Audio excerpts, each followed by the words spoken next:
सापा व्हिएतनामच्या glass ब्रिजला visit करणं म्हणजे एक आश्चर्यचकित करणारा अनुभव आहे. 3 मिनी कार्सला बदलत आणि 2 एलिव्हेटर्स पार करत आपण ह्या ग्लास ब्रिजवरती पोहोचतो. तर हे पोहोचताच आपली दमछाक झालेली असते.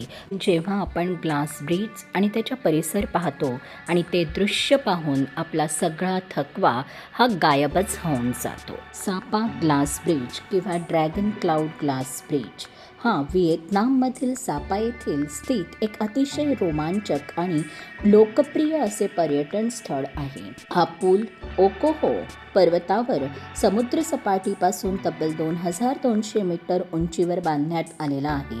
या पुलावर जाण्यासाठी एक पारदर्शक काचेच्या लिफ्टचा वापर केला जातो.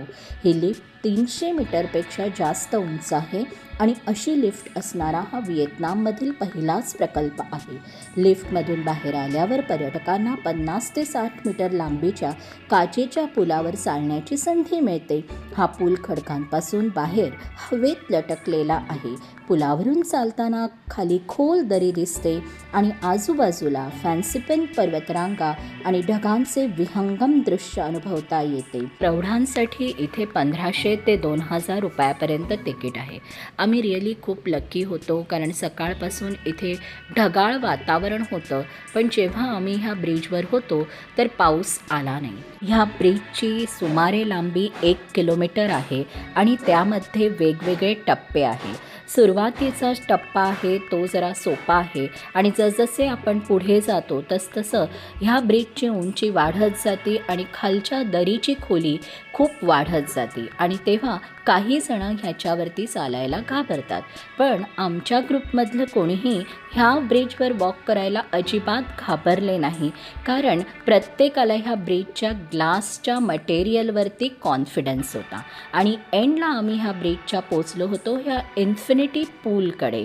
तर पहा, हा सुंदर आणि विहंगम दृश्य आपल्या ग्लास ब्रिजच्या टॉप पॉईंटवरून. इथे आपण झिपलाईन, बाली स्विंग ह्यासारख्या ॲडव्हेंचर स्पोर्ट्सचा पण एक्सपिरियन्स घेऊ शकतो. आणि हा एक्सपिरियन्स घेऊन आता वेळ झाली आहे रिटर्न जर्नीची. जर तुम्हाला माझा हा व्हिडिओ आवडला असेल आणि असेच व्हिडिओ जर तुम्हाला पाहायची इच्छा असेल तर मी तुम्हाला रिक्वेस्ट करते, माझ्या चॅनलला लाईक करा, शेअर करा, सबस्क्राईब करा. We will meet in next video. Till then have a nice day. तुम्हाला हा व्हिडिओ कसा वाटला हे नक्की मला कॉमेंट करून सांगा. Bye bye everyone. थँक्यू.